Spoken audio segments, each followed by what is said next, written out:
எங்க இருக்கோம்னா பாபநாசத்துல இருக்கோம். ஸோ இங்க இருந்து நம்ம ட்ரோன் பறந்து விட்டு கோயில் எப்படி இருக்குன்னு நம்ம பார்க்கலாம். சரிங்களா?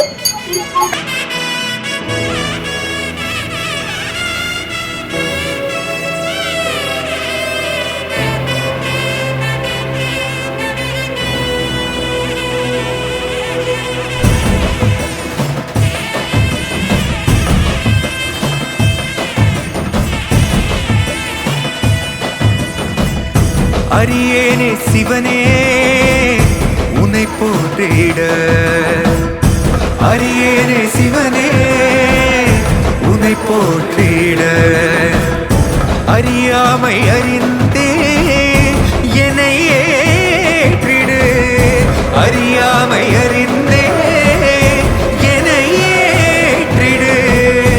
உன்னுள்ளே என்றும் வாழ்பவனை, மாயத்தின் வாயில் வீழ்பவனை நீயே காப்பாற்று. என்னை ஆளும் சிவனே உன்னை போற்றினேன்.